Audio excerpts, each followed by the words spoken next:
What's up, guys? David here, First Down Magazine. It's another great episode of the First Down Magazine ELF show. We have another 3 segments today. My trim is shit. My energy is high, though, so let's get right into it. The first segment is going to be on the road, where I'm going to show you my experience at the Tirol Raiders against Madrid Bravos game at Tivoli Stadion. That was an amazing game, honestly, 35-34. Just wow, amazing game, high scoring, finally a high scoring game. And then we're gonna move on to the huddle, where we have a special guests for like a player guest, and then of course game picks in the end for me and Jamal Clay. Let's head off to on the road.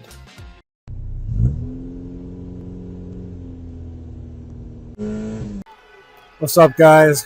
Once again, Gizmo on the road. I'm here at the beautiful Tivoli Stadion. You can kind of see the Alps back there.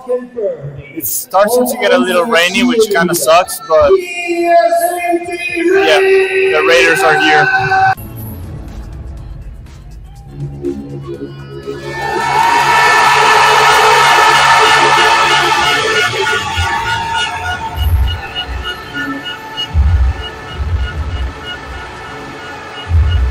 Walking in my shop, thank you so much.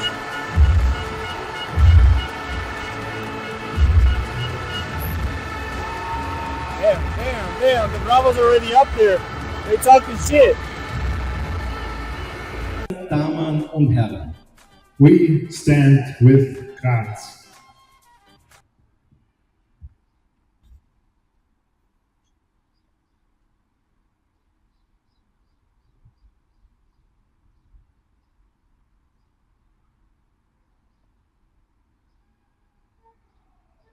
Vielen Dank.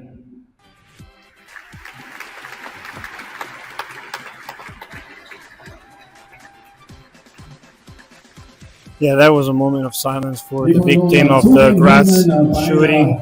I'm pretty sure everybody already has heard about this. Obviously, I want to take a second to say my heart goes out to the victims and the families of the victims too.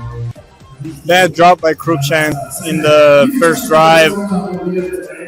Yeah, the rain is probably already impacting the game. Yeah, as I was saying, a couple people missing. There is Maddox for the Raiders Tirol, who's out. I've also seen that Justus Seelig is out, which is a shame because I had him in my fantasy. But yeah, stadium getting loud. It's a third down for the Madrid Bravos. I'm gonna react to it live. Reed gets the snap. It's a nice deep throw, and it's incomplete. Overthrown on Cruikshank, and it's gonna be a punt for the Bravos on the first possession. All right, it looks like the Raiders are playing on the 4th down. Yep, they're setting up in the 4th down. I'm stepping closer to the field. Hopefully nobody is hitting me, but yeah, I'm right up behind the end zone. And the coach is running.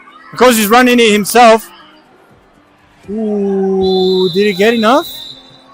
It looks like it might have been just enough for a first down. Let's see what they call it. Yep, it's a first down. First down, Raiders Tirol. Huge turn down. I'm squatting to see better what happens. My knee's about to bust. Pause. It's a pass outside to Hans Vater, or however you freaking pronounce his name. Hansel Vater. And it's going to be a 4th and probably a field goal. Let's see. They're playing the 4th down. It's no field goal. They're playing it. Because he gets the snap. He's running it. He's in! Touchdown, Nakosi Perry! Whoa, shit! Holy fuck, I was about to get attacked by some sparks. Holy shit. Let's see what the PAT says. Kicker's lining it up. He looks ready. Fans are making noise. The PAT is up. And it's good. 7-0 for the Raiders to roll. All right. This is my fourth experience, and at a ELF game so far this season. I'm telling you, these Raiders fans are for real, man. They're making noise. Wow, and it's not even like. Let me show you.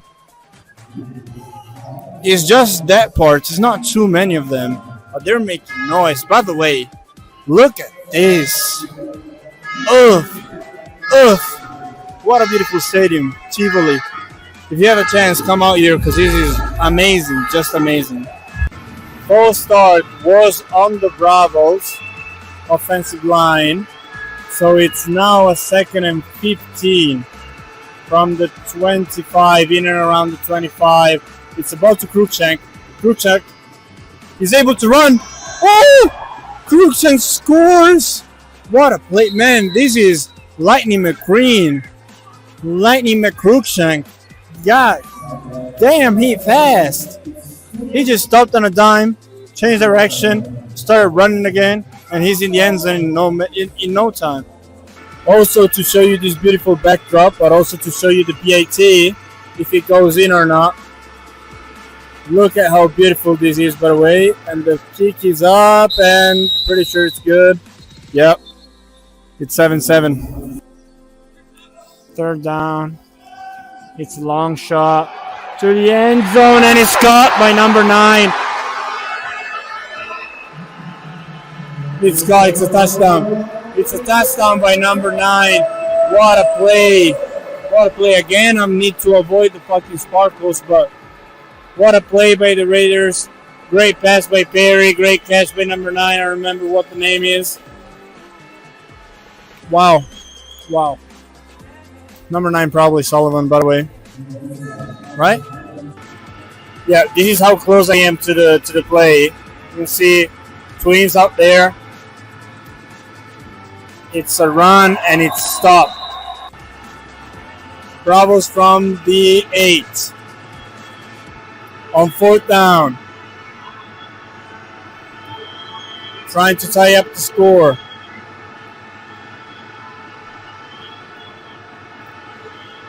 Blitz, Rick gets the snap. He's throwing it.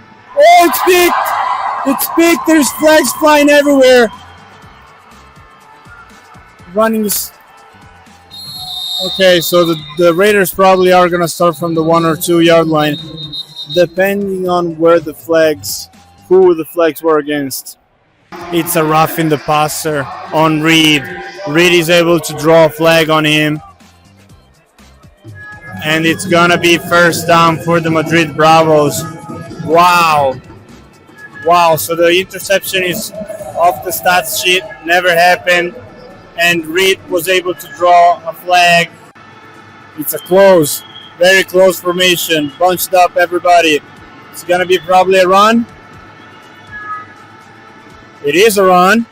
Woo, so close. So close, he was coming to score right here. And now it's going to be 2nd down from half a yard. Reed is right there. I'm so close. This is so exciting. It's a run, probably. It's not a run. It's a trick play. Wow. 2 guys completely open. Yazid Raji was there too. Wow. And the kick is good again. PAT through 14 to 14 after 5 minutes. A little more than 6 minutes, actually. What a play from Witherspoon, man. Another deep pass from Perry to Sullivan. Sullivan was there. He had his hands on it, but Witherspoon was able to sneak his hand in between and say, hell no, you're not catching that. What a play, man. What a play. Perry scrambled for about 15 seconds or 15 minutes maybe. He kept on changing. Nobody was open. It's a 4th down and 1 or 2, but very, very like from the 35 maybe off the Raiders. So they're probably going for a punt. Bravos are expecting a punt. Cruikshank is back there ready to put on the wheels. Lightning McCruikshank. Yeah. Let's see how this punt goes. Let me actually catch it. You could there behind my shoulder. You can see Lightning McCruikshank. Ball is up in the air. It's a fair catch, probably. Flags flying. Deflected pass on 3rd down and 1. It's going to be 4th and 1. It's probably going to be a punt this time. We know Andrew loves to be aggressive, but no way he's going for it this time. They're like at their own 20 or something like that. So, yeah, probably going to be a punt for the Madrid Bravos. They're at their 21. Raiders are expecting a punt. Let's see how it goes. Reed's just walked off. It's looks a little frustrated, maybe. Not too happy with that drive, which I'll understand. Punt is high, but the return is on. Okay, good return. Great field position. The Raiders might even be able to go up front before the half. And it is a touchdown for the Raiders to roll. They were able to drive the whole field. It's Philippon, I'm pretty sure, was number 10. Gets the touchdown. Tough for the Bravos now because there's still 2 minutes left. There's plenty of time to drive the field and get 1-2. Tie it up. But the Raiders get the ball after the half. So, tough situation for the Madrid Bravos, honestly. Let's see what solution they can find because they definitely need to find one now. Yep, kick is good. It's going to be 21-14 for the Raiders to roll. First half is over. Still obviously 21-14. The first half ended with an interception by Pablo Araya on a deep shot by Perry, who was looking for Sullivan. So Bravos need to find solutions on defense for sure. The offense is going okay. It slowed down a little bit closer to the second. The further we went into the second quarter, the more the offense for the Bravos slowed down. But yeah, defense needs to find solution to give opportunities to the offense. The Raiders are playing amazing on defense and offense. Perry is having a crazy game. Sullivan is having a great game too. So, yeah, let's see how the second half goes. All right, so during halftime, I'm here with Max, one of the winners of the giveaway. Are you enjoying the game? Yeah, it's amazing. We are doing really good right now. All right, you're doing very good, to be fair. I was just talking about both the offense and defense are playing very well for the Raiders. So, yeah, I'll be excited too. So, thank you for joining the giveaway, and I hope you enjoy your time here. Thank you. Thanks a lot. All right. This is why you join the First Down Magazine giveaways, guys. You can end up like Max, going to a game for free and enjoying your teams playing an amazing game. Hasselvante with another score for the Raiders. Wow. Yeah, the Raiders score without even using more than 3 minutes. At the start of the second half, Raiders already scoring, and it's going to be a PAT to make it 28-14. Tough. Number 24, Hasselvante with the touchdown. Wow. And the kick is good. 28-14 for the Raiders. Bravos need to find a solution right now.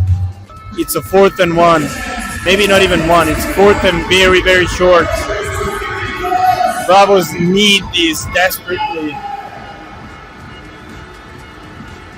Wow. Tivoli Stadium is pumping.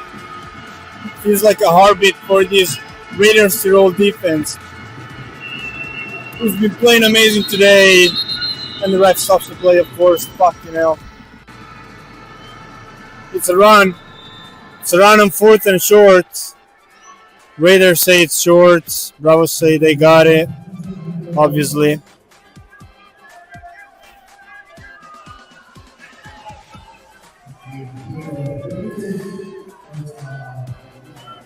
And it's a first down. It's a first down for the Madrid Bravos. Ibanez, the tight end for the Madrid Bravos, he's in this drive in particular, he's been called a bunch. and he's answered some calls. Even in situations where Reed couldn't even get the ball to anybody, he was able to get open and get him a couple yards. Reed is looking for Cruikshank. What a catch by Cruikshank.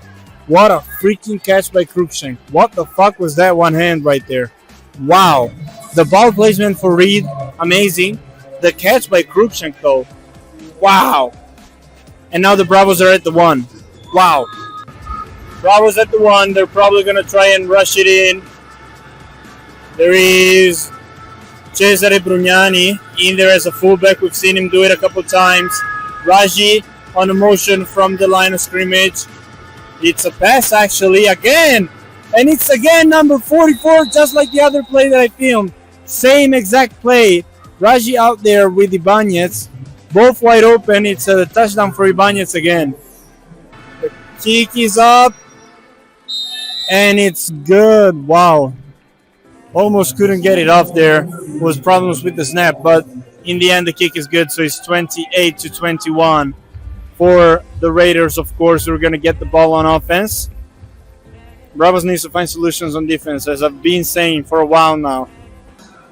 3rd down and 1 again for the Raiders. We're probably going to rush again and get the first down because they're just so big and strong, and the Bravos rushing defense is kind of ass. Sorry, Bravos, but it is. It's probably going to be the last play in the 3rd quarter. And it is a run. And it's a first down for the Raiders. Obviously, I called it. Let me catch this 3rd and super short for you guys. Just to show you how beautiful it is to watch a game at the Tivoli Stadion.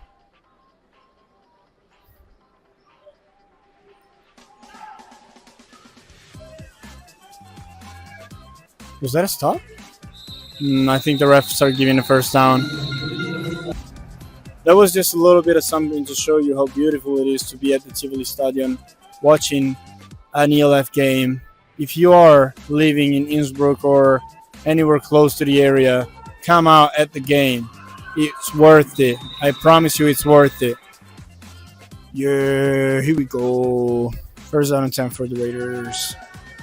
Oh, the cozy kid takes off. He's smacked to the ground, but he got a couple yards there. How many was that? Let's see. It's going to be a 3rd and long. 3rd and 7, 3rd and 6, something like that. For the Raiders offense. Let's see if Nkosi Perry can find another answer.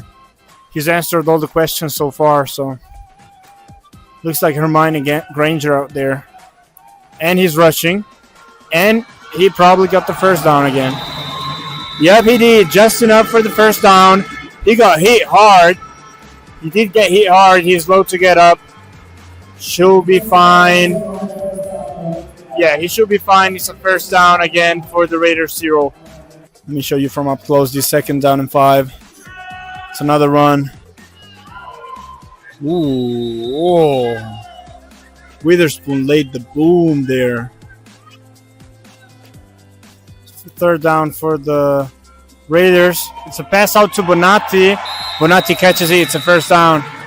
Bonatti is having a lot more of an impact finally in the 4th quarter.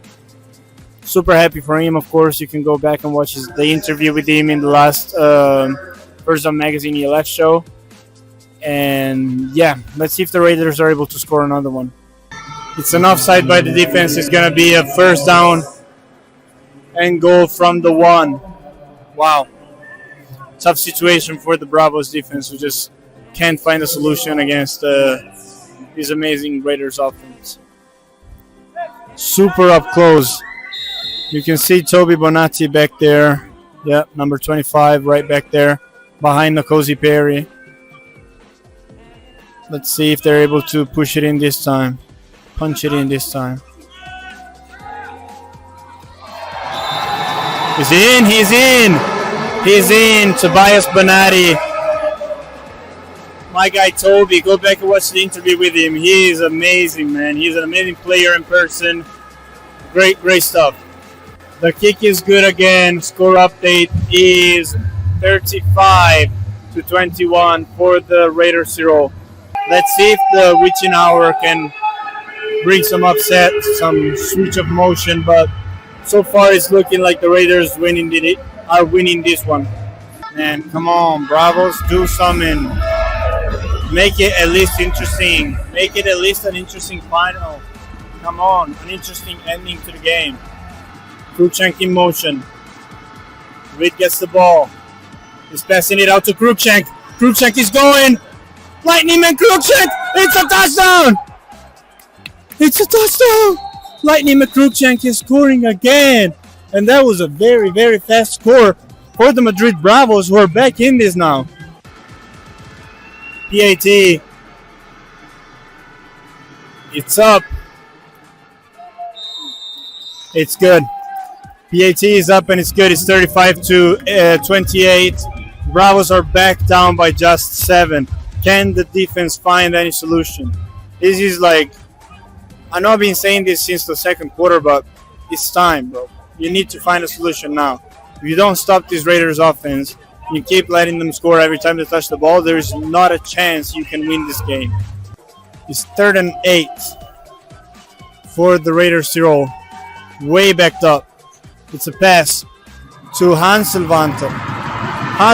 It's another 20-yard gain. The Bravos defense aren't able to stop this Raiders offense, honestly. Like, they're not even, like, the Raiders aren't even bringing out crazy plays. They're just able to execute everything they try to do. Nothing to do for this Bravos defense right now. So it's going to be 4th and 5. Let's see if the Raiders play it or punt it.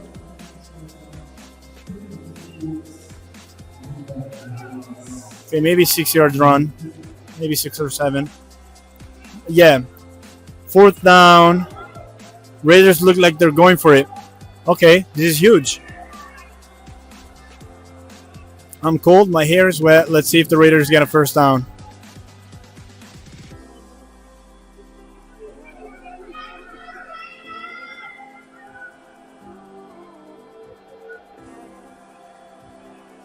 Perry gets the snap. He's throwing it. It's a long pass for Hahn. Incomplete.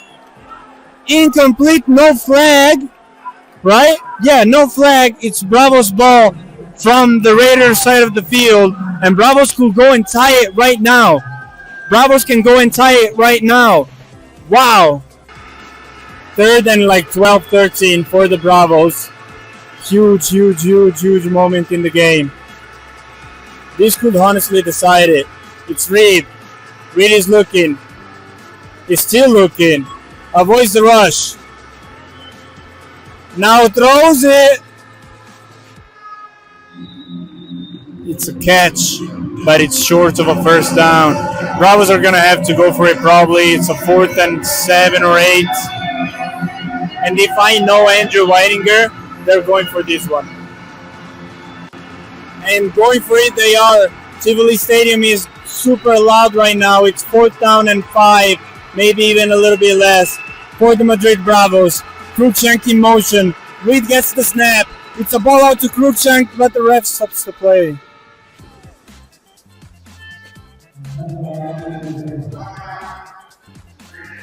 Timeout by the Raiders right before the play started. We're back after the timeout. The stadium is so loud. There's not too many people, but the stadium is so loud. And it's going to be 4th and 4/4th and 5 for the Madrid Bravos. Game on the line here pretty much.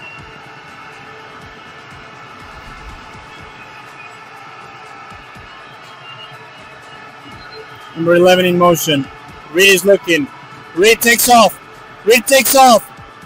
He's rushing. And it's a first down. First down for Itzinet. What a run there. Huge play for Itzinet. There's a few combinations in life that never miss, like chocolate and strawberries. One of those is me going to a game where the Madrid Bravos are playing. Wow, Krupchenko's got killed. Krupchenko's smacked is going to be 2nd and 15. And we are going to the 2 minutes warning like that. 2nd and 15 from the 25. Wow. My hair is a freaking mess because of all this rain there's been today. But I don't care. I'm here for this final. 2 minutes warning has gone and passed by. And it's a 2nd and 13 for the Madrid Bravos. I'm shitting myself. I don't know what's going to happen. Both teams have had a great game. It's been amazing to follow this one, honestly. A lot of points. Just good football all around. And it's now a snap. It's a run to Cruikshank. Cruikshank around the back. He avoids some tackles. He's still going. Okay, he's close to a first down, but he's not there. Probably going to be a 3rd and short, like 2-3 yards. I'm filming this 3rd down and 2 because the game is on the line. Ritsina gets the ball. It's a pass.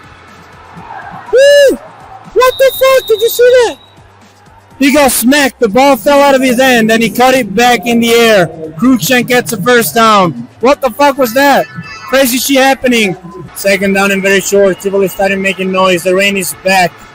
Reed Sinet is standing behind his center.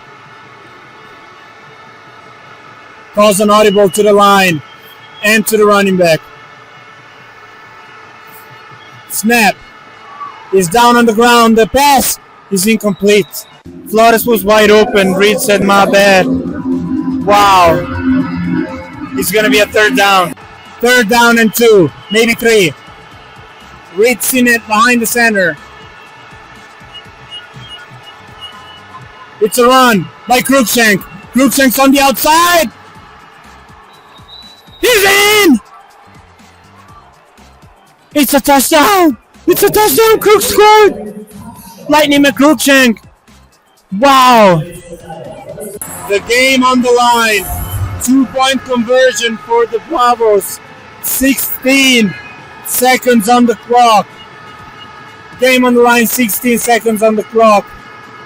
2-point conversion for the Madrid Bravos after the Cruikshank touchdown. You can see Reed is right there. Snap. He's short. He's short. The Raiders win it. Wow, what a game. The Raiders win it. Reed is not happy. Onside for the Bravos. It's their last chance, but it's not looking plausible, to be honest. Onside kick for the Madrid Bravos to try and have a chance still. Recovered by the Raiders. The game is over. The Raiders are going to kneel it out. What a game. Thank you, Raiders Tirol, for hosting me. Thank you, Tivoli Stadium and the fans that's behind me for this amazing game. It was truly beautiful. And yeah, off to the next segment, back to the studio. I don't even know what to say anymore.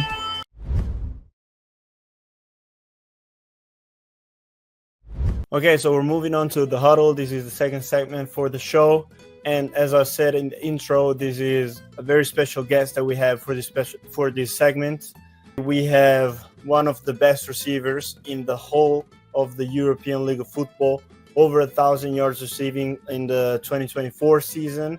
14 touchdowns, which saw him taking the first spot for receiving touchdowns during the 2024 season. Of course, I'm talking about Paris' very own Austin Mitchell. What's up, Austin? How you doing? How you doing? I'm doing good. Very excited to have you on, man. Are you outside in Paris right now? Yes, sir. I'm actually outside at one of my teammates' store. They have in Paris. Okay. How's Paris been treating you these past 2 years?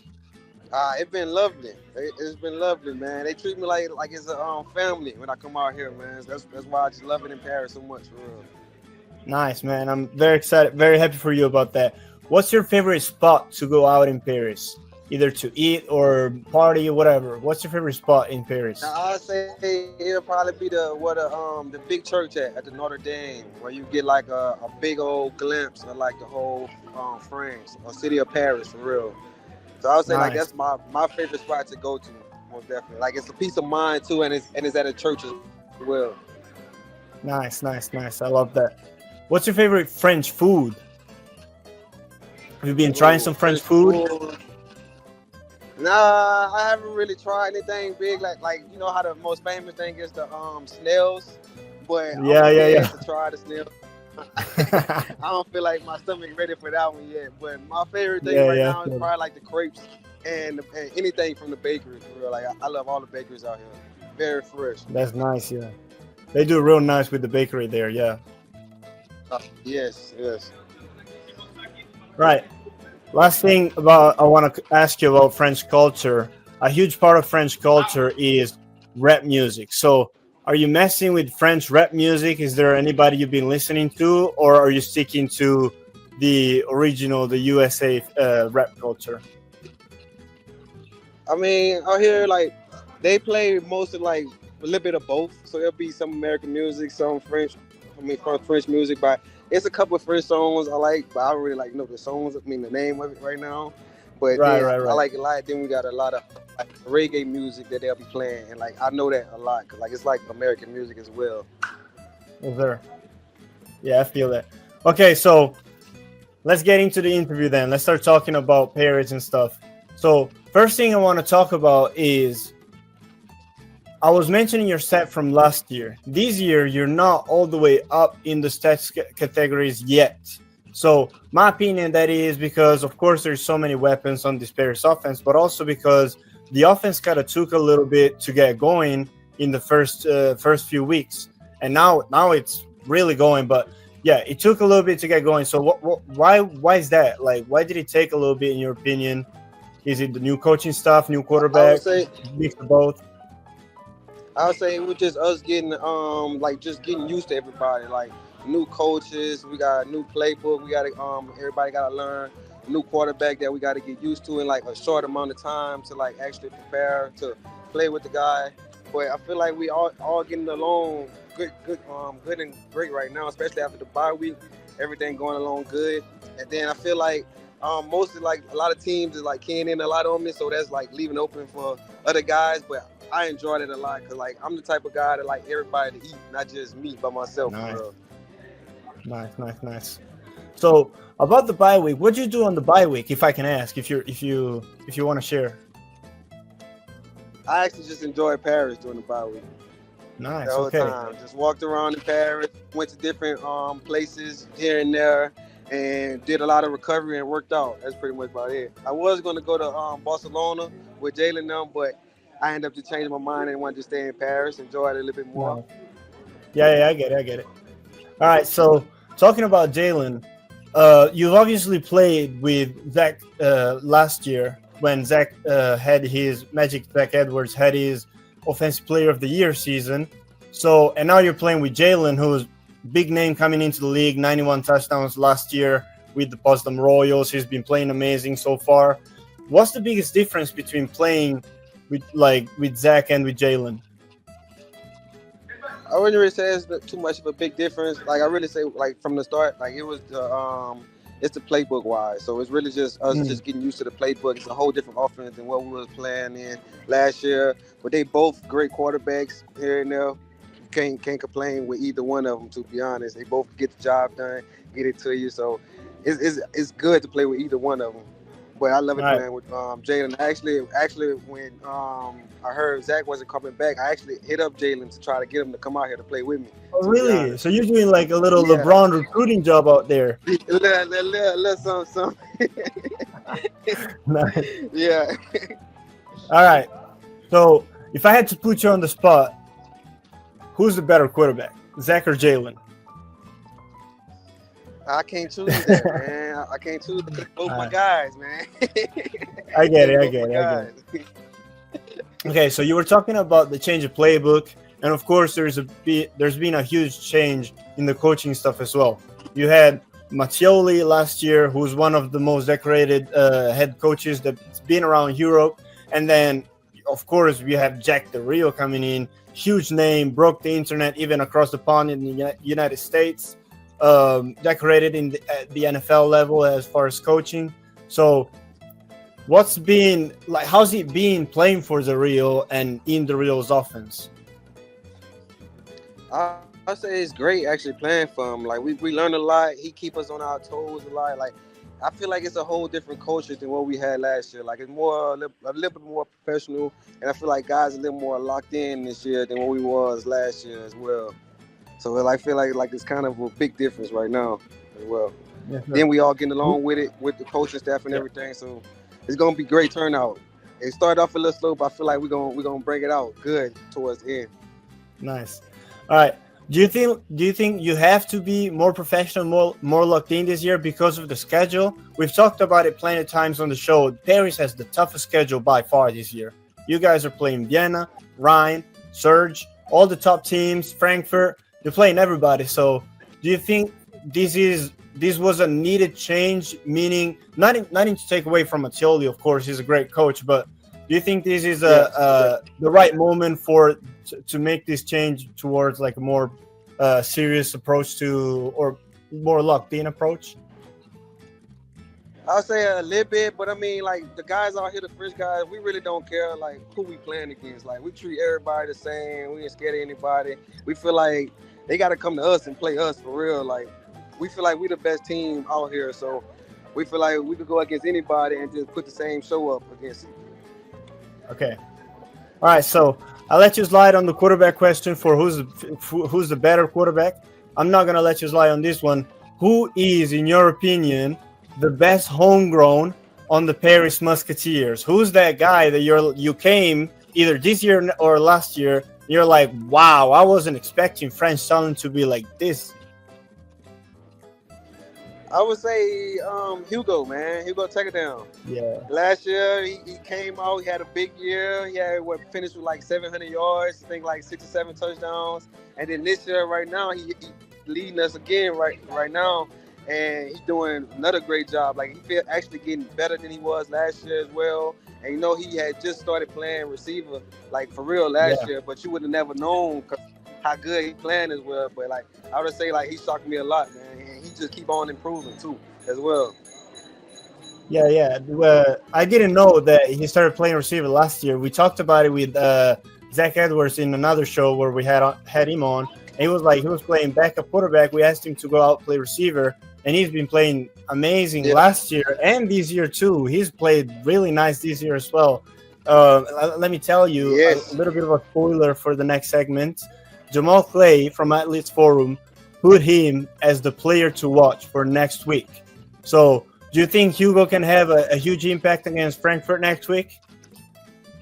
Oh, yes. I feel like Hugo can have a big impact against anybody we play against, man, because it's just a dog that he got in him, and I feel like he's playing at a higher level this year than he actually played at last year as well. Yes, sir. All right. Let's get it more of a broader picture, though. We're talking about you. We're talking about Hugo. Let's talk about this wide receiver room in general, because this is a crazy wide receiver room. I'm just dropping some names. Yes. We got you, of course, top touchdown scorer last year, amazing season. You had a top 10 in the ELF top 50 that we did with the ELF network. Of course, amazing season. And then you had Hugo Tekinen, and then you have Bertelan, and then you have Mahongu as well, who's being regarded as one of the best homegrown receivers out there. And then you have LaRose too. So how is it to have such a strong wide receiver group in a team, and how are you being a leader in this wide receiver group? I would say it's nice to have like a lot of great guys around you, because if I was just the only like good receiver out here, then I'll just get all attention the whole time and just get double team, triple team. But we're having so much a great like receiver core that anybody can get the ball and make a play at any moment.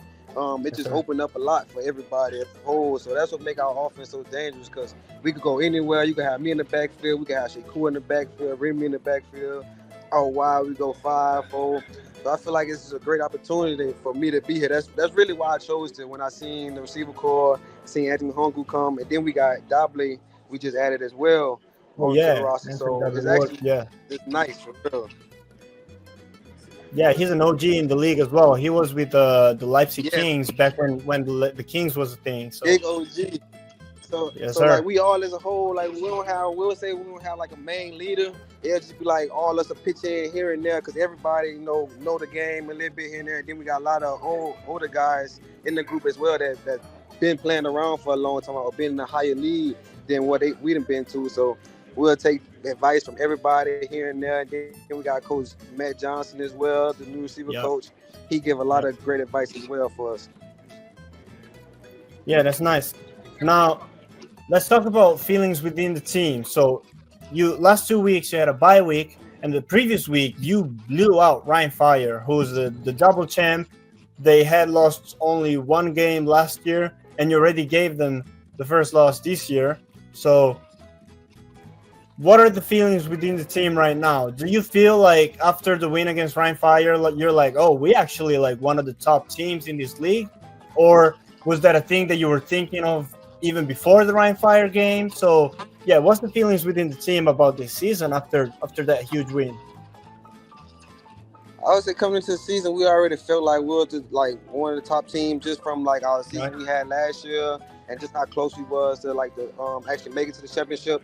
So like us getting that win, we knew like we could beat them. It just we gotta put a full game together like from the first all the way to the finish, just so and be able to beat them as well. But like I said, we trying not to get like too high or too low. We're just trying to stay medium and just course. one game at a time until we get to the playoffs championship.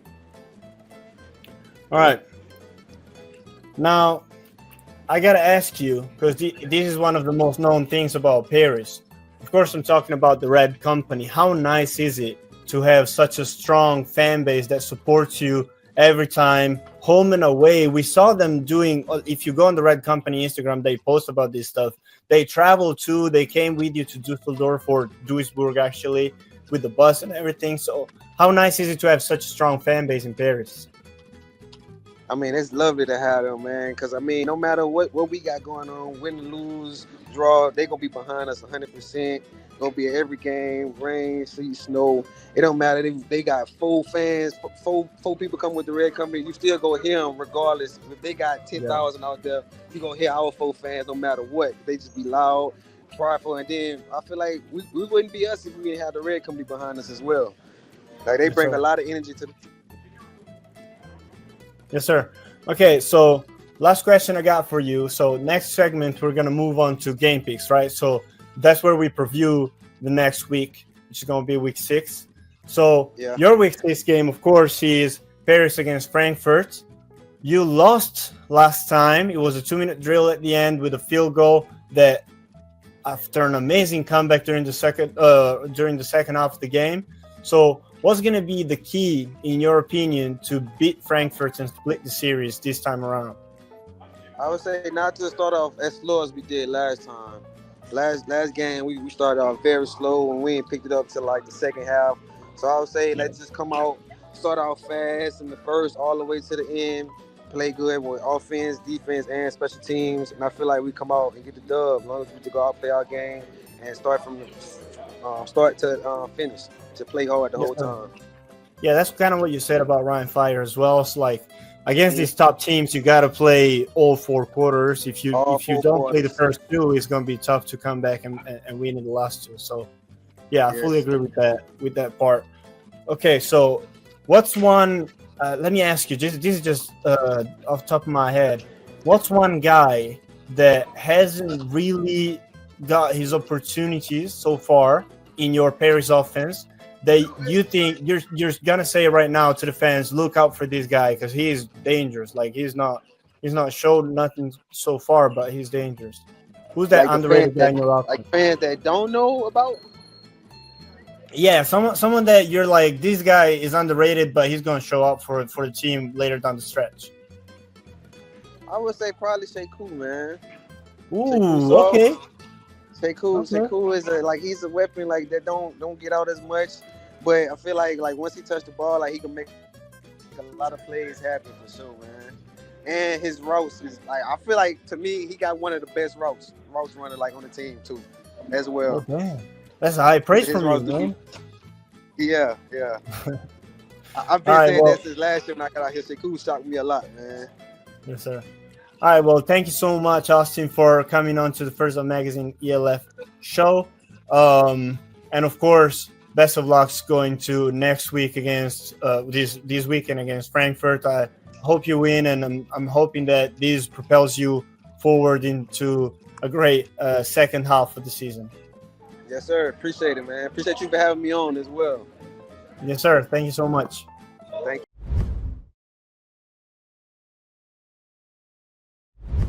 Yes, sir. So let's move on to game picks. We're here, of course, with Jamal. How you doing, man? Doing good, man. Can't complain. Before we dive into game picks, just want to give a quick shout out to my Carolina Broncos playing in the CFL championship this week. So, I got to give them a shout out. But outside of that, I'm good, man. All right. Do you have them in the? Let's do a special CFL game picks. Do you have them winning? Yeah. They're playing Tonon, right? They're playing Tonon. Last year, they lost to Daniel Dragons and Madre London and Coach Armstrong and them. This year, we're good. We're going to get it done this year. We're going to complete the mission. All right. Well, I love to disagree with you, so I'm riding with no for that one. Just to piss you off a little bit. But yeah, let's move on to these ELF Week 6, man. What's the first game that you want to... Oh, wait, actually, before we break down any game, shout out to Alex Malto. He's taking the lead of the game picks. Yeah. He's first 1 point ahead of you at 31. You're at 30. I'm falling behind, man. I'm falling backwards. I'm closer to the fourth down fiasco guys now that I'm but, and of course Matt is out of the conversation already, even though we're not even halfway through the whole season. But yeah, what's the first game that you want to break down? Well, we're gonna work our way up, and we're gonna start Sunday to Saturday. So we're gonna start with what we think is the game of the week: Paris versus the Frankfurt Galaxy. I think this is going to be a great game. We saw how it ended last time they played, and Paris making the comeback in the fourth quarter. And I think McKay and Jalen Henderson is a new fun rivalry for ELF fans to get into. How does Paris, who was kind of like building momentum offensively, how they look coming off a bye week? Does it slow them down? Do they get right back in the rhythm? How did the Frankfurt Galaxy bounce back after getting it, their butt whoop last week versus Nordic? So it's going to be interesting. This game for sure is definitely going to be a fun one to watch. Yeah, I can tell you, and the viewers at home can see it. We're all riding with Paris for this one, and I think it's no shock because Paris looks like it's closer to the Nordic Vienna side of the table than to the midsection, which kind of looks like where Galaxy is falling right now after that tough loss against the Nordic. And also the bye week, man. I've seen the stories from Jalen Henderson. He was out in Barcelona enjoying his time, and I don't know if I think he's relaxed and ready to go for this one. So yeah, I'm riding with Bears for this one, and you are too. What's your reason for it? Yeah, I'm riding with Paris because I feel like they're a team that is progressively getting better each week. I feel like that last quarter versus Frankfurt kind of showed us something about both teams. Showed us something about Paris. Obviously, we saw what they did the following week versus the Fire. And then the Galaxy. Sandro was hurt in that game. Didn't play well in the Nordic game. Came back in second half, got a little bit of rhythm. How's he going to look this week? Has the team look coming off food poisoning, right? Allegedly. Yeah. We got Sushi Gate talking about. But I think for me, and I'm always going to ride this way for the most part, defense wins championships. I think Paris, if not the best, definitely a top 3 defense in this league. I think they figure McKay and the guys out, and it was fun seeing Terry Wright get more touches this game. But I'm rocking with Paris. I'm a Paris believer going forward. Yes, sir. Let's move on to another interesting game, which for this one you are one of two games you're picking different to everybody else. So. Yeah, let's talk about this Prague and Hamburg game. Why are you picking Hamburg after you've seen them get tramped over by the Rhine Fire? They got literally treated like bozos. But what happened? Why are you picking Hamburg still? Yeah, that's a fair question. I think looking at Hamburg and seeing how they are against some of the top tier teams. Obviously, they're not at that level, but I think they're closer to being one of the better teams above the average teams or the middle pack teams. And Prague, they came off a big win, right? How do you handle success, right? Prague's already got their win total that they had last year. And granted, they are a better team going into a bye week. But if there's any time to pick a team coming off a beatdown like they did last week, going up against a team that they're almost equal to, it's got to be Hamburg in my opinion. I think Mike Leone's coming back. I think that offense comes in full force. I think as a former defensive player, if I just got my butt whipped like that, I'm out to prove something the following week. So we'll see how everything plays out. But I think Hamburg takes it. I think Hamburg takes it. The run game, Chris, run back. Excuse me? Candido and Crispy. Candido and Crispy are crazy. They're a crazy duo. Crazy duo. He still had like 100 and some yards, even with the beatdown. So yeah, I'm rocking with Hamburg right now. Crispy as a rookie, 20-year-old, he's first in the ELF for rushing yards. Absolutely, Impressive yeah. stuff, and if there's anything, see, Prague before that Panthers game struggled against the run a little bit. And I think the Panthers are kind of an anomaly because they have a running attack, but they don't utilize it as much as they should or, as everyone would think. Hamburg's going to run the ball.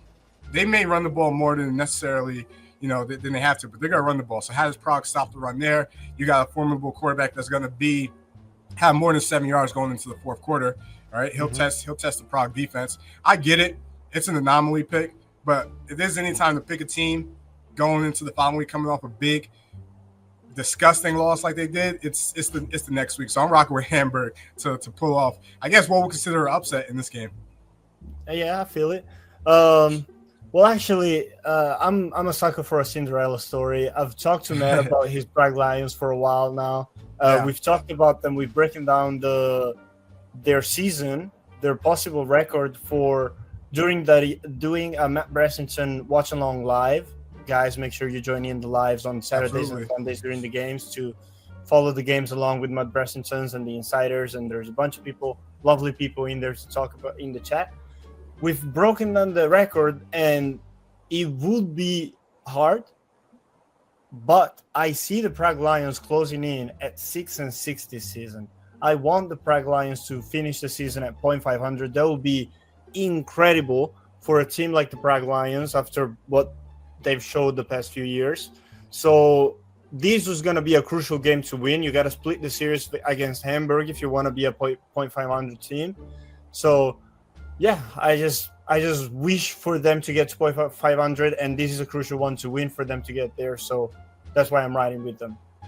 Absolutely. Let's not mistake this. This is a huge game for Prague, right? Yep. Are you coming off a big win going into the bye week? Like, this is a letdown spot potentially, right? So we'll see what happens. They got to go to Hamburg. We'll see how those homegrowns handle success, how the Euros handle success, right? How that team handles success just in general. So I'm rocking with Hamburg. I trust those boys will turn it around. Nice. Well, let's talk about this last game. Wait, sorry. And Hamburg owes me one after I picked them last week. So if they don't win this week, I'm done with Hamburg. Yes, sir. Well, last week I went with you. I said they called him crazy, but I'm riding with Jamal. After what I've seen, after riding with you, I'm not riding their train no more. I'm stepping away. I'm going with the masses. I'm going with the people. I'm not doing that. And that's the case for this next game that I'm going to talk about too, which I don't know if did you call Frankfurt against Paris the game of the week? Because I thought this one was surely the game of the week. Which one is it? For me, I think Frankfurt Paris is the game of the week. Okay. Because I think how those two teams played, it came down to a 2-minute drill. McKay scrambles, field goal win. I think, and again, how Frankfurt going to bounce back coming off that disgusting loss? Like, this could be Frankfurt's season. And like we're halfway through. This could be Frankfurt's season if they lose this game, right? So we'll see how everything pans out. But I know a lot of people are going to look to this Rhein Fire Vikings game. Rightfully so. Obviously, it's the big dogs. I think it lost a little bit of steam with, Frankfurt, not Frankfurt, with Ryan losing to Paris in the way they did. They got to have a new offensive coordinator this week. Yeah. So did Ryan turn the page? That's honestly going to be the question this week versus Vienna. Did Ryan turn the page? Why are you saying yes though? Like I'm saying maybe a little bit, but it's a big page to turn. It's a heavy page to turn when it's Vienna against like the next week, So why are you saying they turned? Absolutely. I think despite the opponent, what I saw from the Fire is not necessarily – so the biggest question about the Fire was, what's their offensive identity? what's this team, how's this team going to progress or just going up against the bigger teams. They found a way against Hamburg, despite Hamburg, to win on first down. When you win on first down, you're ahead of the sticks, right? Yeah.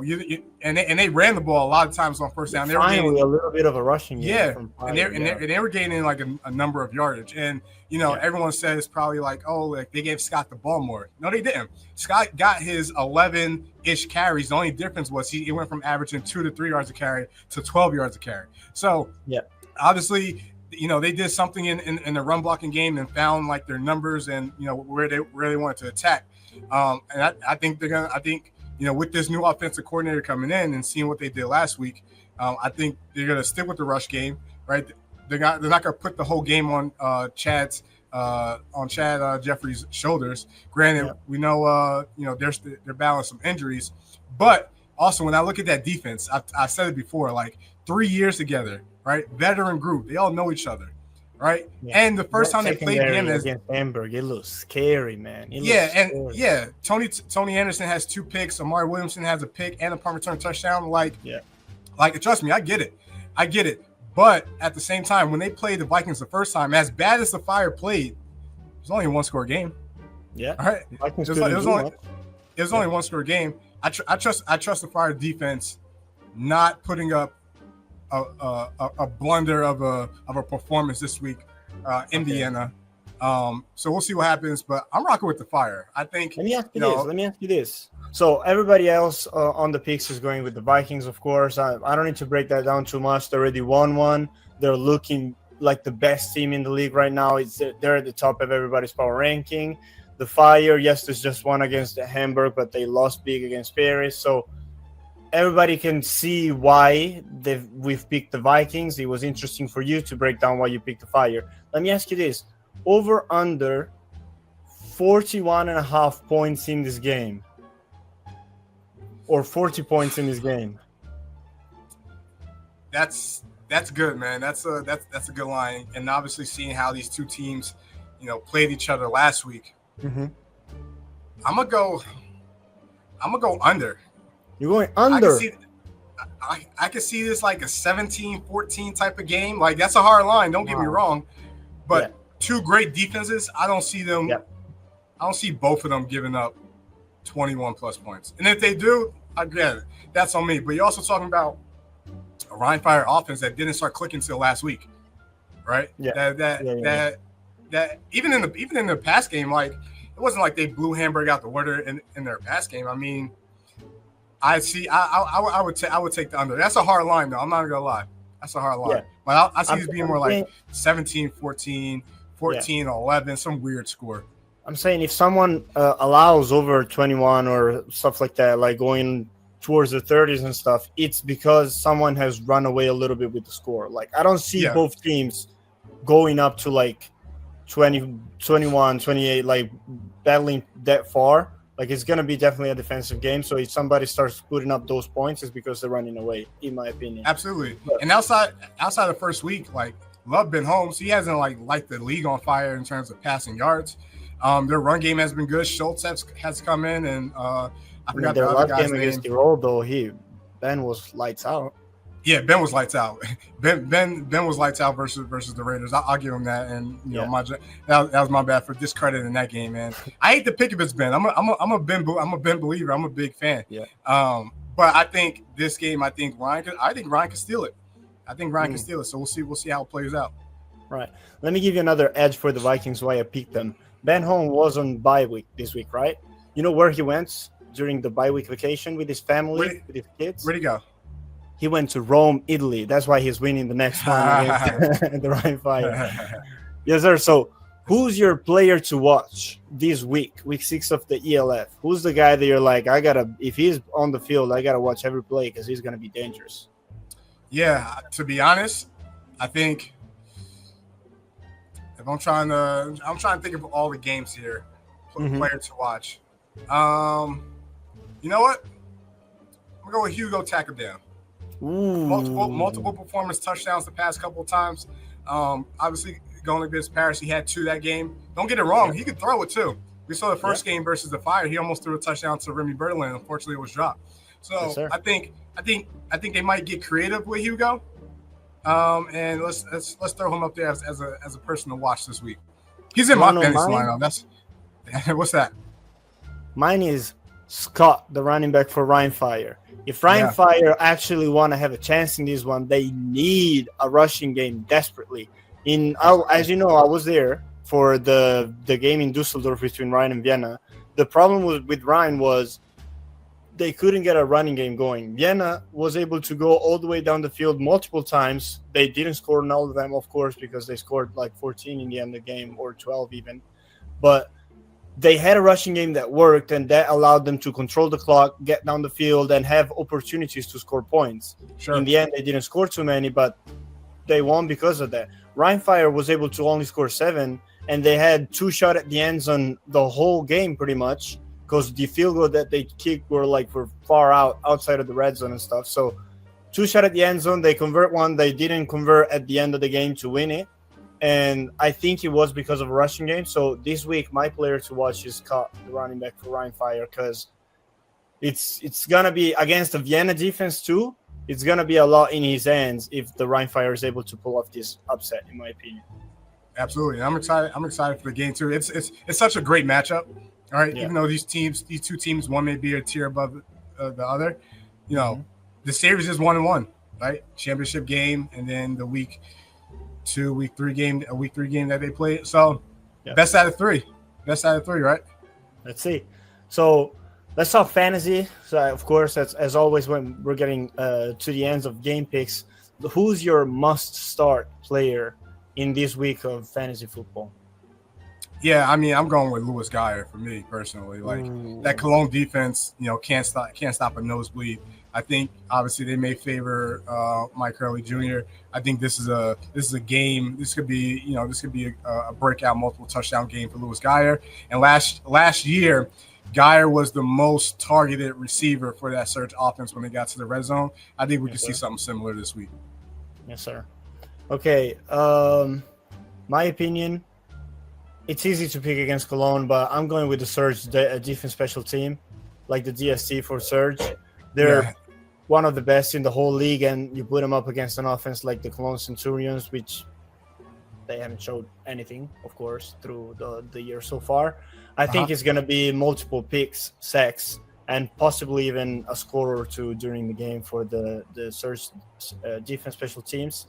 So that's a spot where your fantasy lineup can get a step ahead of everybody else's, because it's gonna give you so many points. Like when we started the Frankfurt defense against Cologne too, and they put up 28 or something like that, more than most of the players on your lineup. So yeah, I think that's one that you gotta have in there, to be honest.